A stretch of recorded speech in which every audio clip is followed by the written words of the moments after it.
Doctor Baba Saheb Ambedkar open university.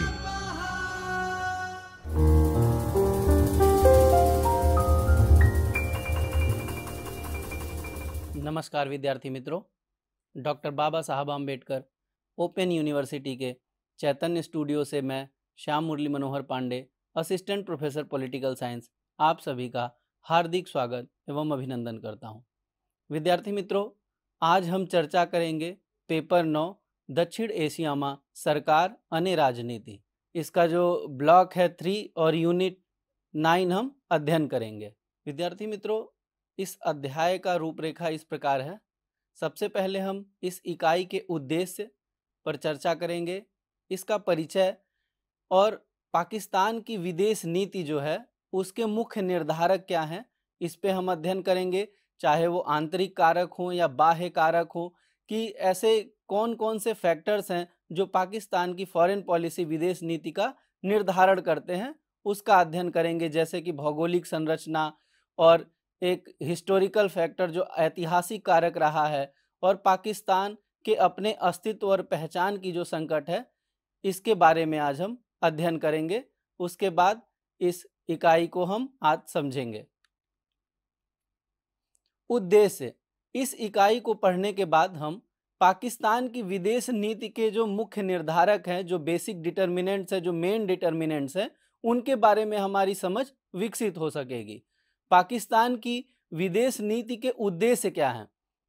कोई भी देश जब अपना एक फॉरेन पॉलिसी डिजाइन करता है, फॉरेन पॉलिसी चलाता है, तो उसका एक एम ऑब्जेक्टिव होता है, चाहे वो क्षेत्रीय स्तर पर हो या फिर वो वैश्विक स्तर पे हो। तो इसके बारे में भी हम जानकारी लेंगे कि पाकिस्तान की विदेश नीति के उद्देश्य क्या हैं। इसी तरह घरेलू राजनीति जो पाकिस्तान की है और जो पाकिस्तान की विदेश नीति है, उसमें क्या सामंजस्य है और उसमें क्या कोहेरेंस है, इसके बारे में हम देखेंगे कि पाकिस्तान की जो घरेलू राजनीति है वो विदेश नीति को कैसे इम्पैक्ट करती है, कैसे उसको प्रभावित करती है। इसी तरह पाकिस्तान के विदेश नीति के जो अलग अलग चरण हैं, जो टाइम पीरियड है, उसके बारे में भी हम चर्चा करेंगे और उसको समझ सकेंगे। तो पाकिस्तान में राजनीतिक विकास और प्रक्रियाओं के बारे में चर्चा के उपरांत हम विदेश नीति के बारे में अध्ययन करने जा रहे हैं।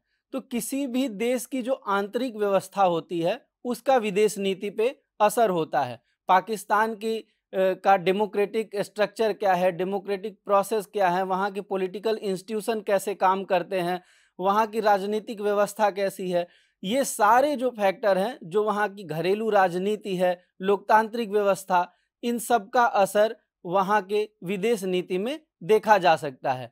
कि कैसे जब वहाँ पे मिलिट्री रूल रहा तो उस दौरान विदेश नीति कैसे फंक्शन करती है, पाकिस्तान किन देशों की तरफ उसका झुकाव होता है, रुझान होता है। जब डेमोक्रेटिक गवर्नमेंट आई तो वहाँ इंटरनल क्या क्या चेंजेज आए, आंतरिक रूप से वहाँ पर क्या परिवर्तन होता है, और उसके बाद किस तरह से पाकिस्तान के घरेलू राजनीति या वहाँ पर उनके अंदर जो चेंजेस, बदलाव आते हैं, उसका असर पाकिस्तान की विदेश नीति में होता है। इस पर हम चर्चा करेंगे। पाकिस्तान की जो विदेश नीति है उसके मुख्य निर्धारक के बारे में हम चर्चा करेंगे। किसी भी देश की जो विदेश नीति है, उसका निर्माण एक जटिल प्रक्रिया है, जिसमें प्रत्यक्ष या अप्रत्यक्ष रूप से बहुत सारे कारक शामिल होते हैं। जैसे हम अगर भारत के परिप्रेक्ष्य में देखें तो जो भारत की विदेश नीति है उसके बहुत सारे बेसिक डिटर्मिनेंट्स हैं। जैसे आज़ादी के बाद भारत ने क्या स्टांस रखा रशिया के लिए, जो तत्कालीन सोवियत यूनियन था, अमेरिका के लिए क्या स्टांस था इंडिया का। इसी तरह कोई भी जो देश होता है उसके प्रत्यक्ष अप्रत्यक्ष रूप से उनके इंटरनल बहुत सारे कारक होते हैं और एक्सटर्नल बाह्य कारक भी बहुत होते हैं।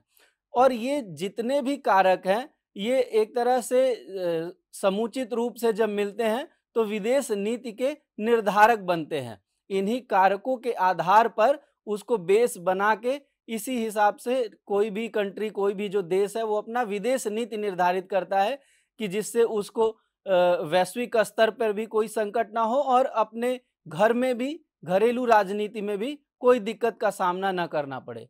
ये निर्धारक अलग जो होते हैं और उनकी प्रकृति होती है वो अलग अलग देशों में अलग अलग हो सकती है। अब इसको इस प्रकार से हम समझ सकते हैं कि पाकिस्तान की घरेलू राजनीति जो है वो चाइना के डोमेस्टिक पॉलिटिक्स या इंडिया के डोमेस्टिक पॉलिटिक्स से बहुत अलग है। वहाँ के जो डेमोक्रेटिक जो इंस्टीट्यूशन है, जो पॉलिटिकल इंस्टीट्यूशन है, उनकी कार्यशैली बाकी देशों की तुलना में अलग है। तो जो वहाँ का इंटरनल डोमेन है वो निर्धारित करेगा कि उनकी ज़रूरतें क्या हैं, उनको किन देशों के साथ कैसे संबंध स्थापित किए जाने चाहिए। तो ये हर राज्य का, हर जो देश है उसका अलग-अलग हो सकता है। यह संभव है कि कुछ परिस्थितियों में कोई विशेष कारक अधिक महत्वपूर्ण हो जाए। जैसे फॉर ए टाइमिंग लाइक कि हो सकता है कि पर्टिकुलर कोल्ड वॉर का पीरियड चल रहा है, जो शीत युद्ध का। तो उस पर्टिकुलर एक टाइम पीरियड में कोई भी देश जो है वो अपनी विदेश नीति उस समय के लिए निर्धारित कर सकता है, पर वो परमानेंट नहीं हो सकता है। हो सकता है कि शीतकाल का दौर जब खत्म हो तो वहाँ देश की आंतरिक स्थिति बदले, वहाँ के जो पॉलिटिकल लीडर्स हैं उनका ओपिनियन बदले, तो उसको लेके जो विदेश नीति है, जो उसके निर्धारक होते हैं, उसमें भी चेंजेज आएंगी और फिर जो फॉरेन पॉलिसी है वो डायनामिक हो जाएगी। यह संभव है कि जो इन कारकों का जो सम्मिलित प्रभाव है यही देश की विदेश नीति को आकार देता है। पाकिस्तान की विदेश नीति के निर्धारकों को दो व्यापक श्रेणियों में रख सकते हैं, एक आंतरिक और बाह्य। आंतरिक कारक में हम सबसे पहले भौगोलिक संरचनाओं के बारे में समझेंगे। पाकिस्तान की जो भौगोलिक स्थिति है इसके बारे में हम चर्चा करेंगे। पाकिस्तान की विदेश नीति की स्थापना में प्रमुख कारक जो है वो भौगोलिक संरचना है, और यह ध्यान देने योग्य बातें हैं कि बहुत सारे जो डिटर्मिनेंट होते हैं, निर्धारक होते हैं, उनमें एक तरह से बदलाव की स्थिति उत्पन्न हो सकती है, लेकिन जो भूगोल है, जो जियोग्राफिकल लोकेशन है, वो किसी भी देश का नहीं बदलता। तो इसमें जो अस्थायित्व है वो बाकी डिटर्मिनेंट जो निर्धारक हैं उनके तुलना में भूगोल जो है वो एक महत्वपूर्ण भूमिका निभाता है किसी भी देश का जो जियोग्राफी है कि उसका लोकेशन क्या है, और इसीलिए भूगोल को अंतर्राष्ट्रीय राजनीति की नींव कहा जाता है। अब तकनीकी विकास के कारण हो सकता है कि भूगोल की जो मतलब भूमिका है वो कुछ हद तक कम हुई है, लेकिन जो भूगोल का अपना एक अस्थायित्व नेचर है और स्थिरता के जो इसके गुण हैं, इसके वजह से जो जियोग्राफी है किसी देश की वो हमेशा ही एक महत्वपूर्ण निर्धारक के रूप में फॉरेन पॉलिसी में रहेगा। जो पाकिस्तान की स्थलीय सीमाएं हैं वो लगभग 1/3 अफगानिस्तान से लगती हैं और आधा हिस्सा उसका भारत से लगता है। पाकिस्तान की जो सीमा है वो ईरान और चाइना से भी लगती है।